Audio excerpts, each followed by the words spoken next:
कृषि सुधार कानूनों की बात इस समय ज्वलंत मुद्दा है, लेकिन मैं धन्यवाद देना चाहूँगा प्रतिपक्ष के सभी मेंबर्स को भी। उन सब ने किसान आंदोलन पर भी चिंता की।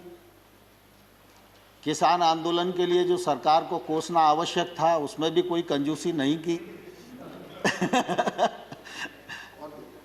और कानूनों को काले कानून भी जोर देकर कहा। लेकिन मैं आज़ाद साहब और आने भाई आपको बताना चाहता हूं कि मैं किसान यूनियन से भी 2 महीने तक यही पूछता रहा कि कानून में काला क्या है, एक मुझे बताओ तो मैं उसको ठीक करने की कोशिश करूं। लेकिन मुझे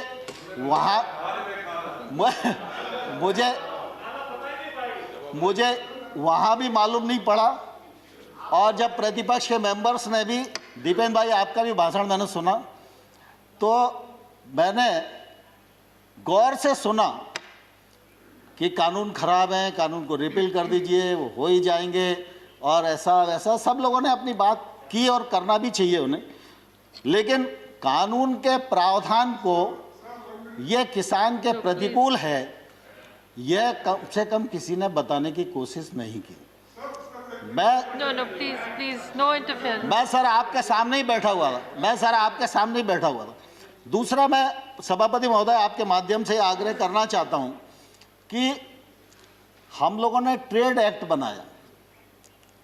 ट्रेड एक्ट में ये प्रावधान किया कि एपीएमसी के बाहर जो एरिया होगा वो ट्रेड एरिया होगा।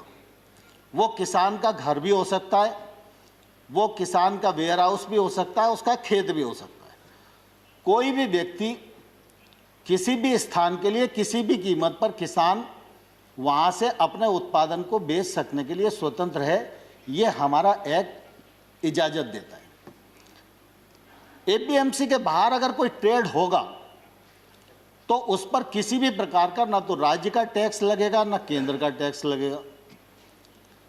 अब एपीएमसी के भीतर राज्य सरकार का टैक्स है, एपीएमसी के बाहर केंद्र सरकार का एक्ट है। केंद्र सरकार का एक्ट टैक्स को खत्म करता है और राज्य सरकार का जो एक्ट है वो टैक्स देने के लिए बाध्य करता है। तो मैं आपके माध्यम से किसानों को भी पूछना चाहता हूं और विशेष रूप से पंजाब के किसानों को भी पूछना चाहता हूं। उनके यहाँ थोड़ी परिस्थितियां अलग हैं, आड़तिया का कमीशन अलग है, बाकी सब चीज़ें अलग हैं, लेकिन हमने टैक्स को फ्री किया और राज्य सरकार टैक्स ले रही है। तो जो टैक्स ले रहा है और लगा रहा है और बढ़ा रहा है, आंदोलन उसके खिलाफ होना चाहिए या जो टैक्स फ्री कर रहा है उसके खिलाफ होना चाहिए। लेकिन अब देश में उल्टी गंगा बह रही है और मैं सभापति महोदय आपके माध्यम से किसान बंधुओं को भी कहना चाहता हूं और प्रतिपक्ष के मित्रों को भी कहना चाहता हूं, भारत सरकार नरेंद्र मोदी जी का नेतृत्व पूरी तरह किसानों के प्रति प्रतिबद्ध है, किसानों के प्रति समर्पित है। किसान आंदोलन के लिए हम लोगों ने लगातार उनको सम्मान देने की कोशिश की है, 12 बार ससम्मान बुलाकर बातचीत की है। एक शब्द भी हमने उनके बारे में इधर उधर नहीं बोला, संवेदनशीलता के साथ विचार किया है। लेकिन हमने ये जरूर कहा है कि आप प्रावधान में कहाँ गलती है विनम्रतापूर्वक हमारा ध्यान आकर्षित करिए। हमने जो उनकी भावना के अंतर्गत जिन बिंदुओं को चिन्हित किया जा सकता था उनको भी चिन्हित करके बताया कि हमको आपकी लगती है कि आपको यह शंका है कि एपीएमसी खत्म हो जाएगी, तो हम इस पर विचार करते हैं। एपीएमसी खत्म नहीं होगी। हमने एक के बाद एक उनको प्रस्ताव देने का भी प्रयत्न किया, लेकिन मैंने साथ में यह भी कहा कि अगर हम भारत सरकार किसी भी संशोधन के लिए तैयार है, इसके मायने ये नहीं लगाना चाहिए कि किसान कानून में कोई गलती है, लेकिन किसान आंदोलन पर है। पूरे एक राज्य में गलत फहमी का शिकार हैं लोग। एक ही राज्य का मसला है। Please और- don't interfere. Let him speak. और Please don't. सभापति We are महोदय- very short on time. सभापति महोदय, किसानों को इस बात के लिए बरगलाया गया है कि ये कानून आपकी जमीन को ले जाएंगे। मैं कहता हूं कॉन्ट्रैक्ट फार्मिंग के एक्ट में कोई एक प्रावधान बताए, Please don't. कोई एक Please प्रावधान बताए। और इसलिए मैं सभापति महोदय आपके माध्यम से कहना चाहता हूं, कॉन्ट्रैक्ट फार्मिंग एक्ट का कौन सा प्रावधान है जो प्रावधान किसी भी व्यापारी को उस किसान की जमीन छीनने की इजाजत देता है? लेकिन लोगों को भड़काया जा रहा है, जमीन चली जाएगी। No, please, no comments from either side. No comments, please. Let the honorable minister speak. जहां पर भी एक्ट में अगर कॉन्ट्रैक्ट फार्मिंग का प्रावधान किया है, कॉन्ट्रैक्ट मूल्य का प्रावधान किया है, कॉन्ट्रैक्ट मूल्य से फसल का मूल्य बढ़ेगा सीजन पर तो उसका बोनस के रूप में हिस्सा किसान को मिलेगा, ये प्रावधान किया गया है। और किसान इस एक्ट से कभी भी बाहर हो सकता है, व्यापारी कभी भी बिना पैसे दिए इस एक्ट से बाहर नहीं हो सकता। और मैं सभापति महोदय आपके माध्यम से कहना चाहता हूं, पंजाब सरकार का कॉन्ट्रैक्ट फार्मिंग एक्ट उठाइए, हरियाणा सरकार का कॉन्ट्रैक्ट फार्मिंग एक्ट उठाइए, और वो तो हुड्डा जी के समय ही पारित हुआ था। और आज अरे Please.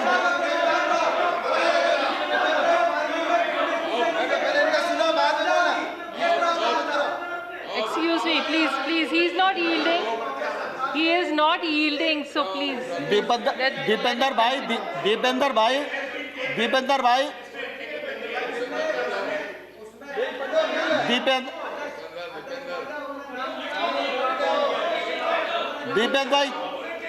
दीपेंद्र भाई प्लीज, अरे मुझे स्पष्ट तो करने दीजिए। You still मुझे have a स्पष्ट तो member. करने You दीजिए। can speak.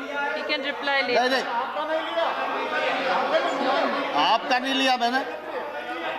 माननीय सभापति महोदय, मैं स्पष्ट करना चाहता हूं कि इन राज्यों के अभी लगभग 20-22 राज्य ऐसे हैं जिसमें कॉन्ट्रैक्ट फार्मिंग ने के लिए नया एक्ट बनाया है या उन्होंने एपीएमसी में शामिल किया है। नहीं नुक्स अरे We are already very tight on time. Dipendra भाई And let भाई him finish. You still have a member to speak. He can reply in that. Honorable Minister, please continue. Honorable Minister, please continue. Rule 6 में APMC ने amendment हुआ हरियाणा में, मगर उसके साथ साथ ये प्रावधान बना कि अगर एमएसपी से नीचे कोई प्राइवेट कंपनी अगर कॉन्ट्रैक्ट फार्मिंग में खरीद सकती है तो कानूनी कार्रवाई और सजा होगी। आप सजा का प्रावधान करें। ठीक है दीपेंद्र भाई, आपकी बात आ गई, लेकिन मैं कुल देखिए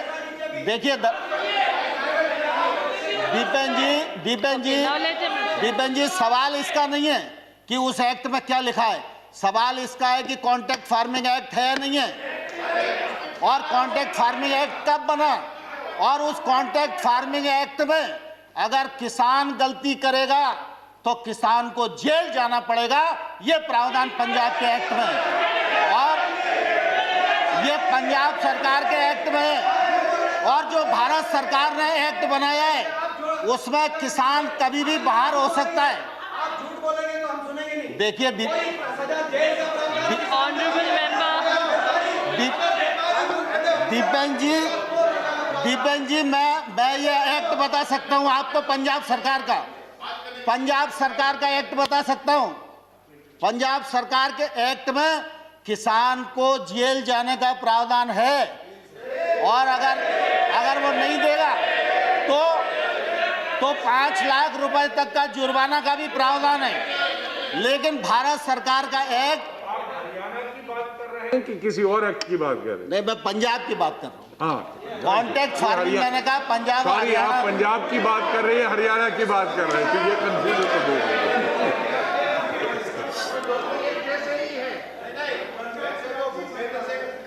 भूपेंद्र सिंह हुड्डा जी की कमेटी की रिपोर्ट थी जिसमें उन्होंने कहा था एपीएमसी को समाप्त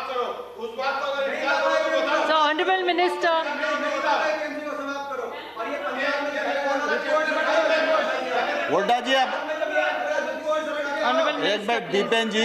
दीपेन जी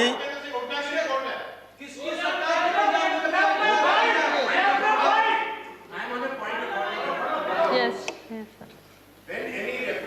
To be made to a person और state or a state, Under which the individual rule? person Under which is rule not are you present putting up here. the point of order? and about a report Sarmaji, under which is neither an official report nor a government report.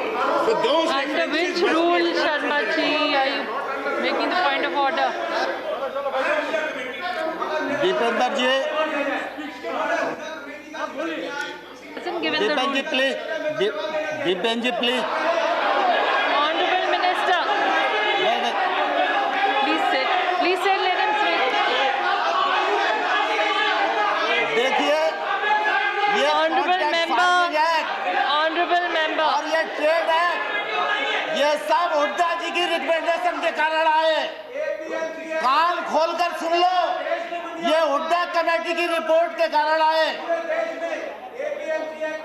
और अब जब दोबारा से कृषि पर बहस हो, जब कृषि पर बहस हो तब आप पढ़ के आना और बहस करना, मैं जवाब Under दूंगा which आपको। rule, sir?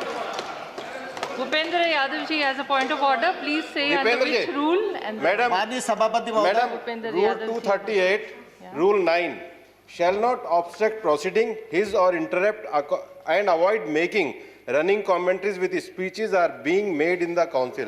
उनको जरा restrict करिए. Now, honorable members, please realize we are very short on time.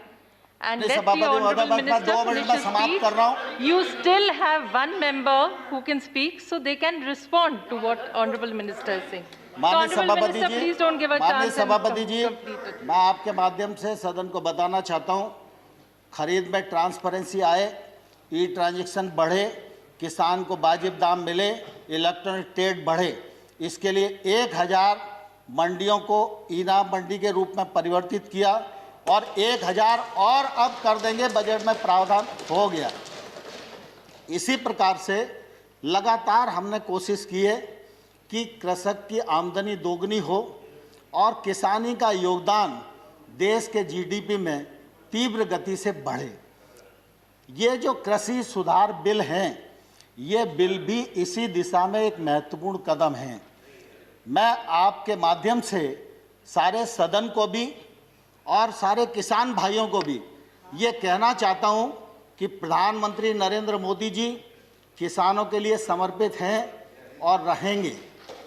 Narendra Modi ji ने कृषि सुधार बिल जो लेकर आए हैं, वो किसान के जीवन में क्रांतिकारी परिवर्तन लाने वाले हैं, किसान की आमदनी बढ़ाने वाले हैं और देश आगे बढ़े, गांव आगे बढ़े, किसान आगे बढ़े और देश का इकबाल पूरी दुनिया में बुलंद हो, इस उद्देश्य के साथ मोदी सरकार इस देश में काम कर रही है।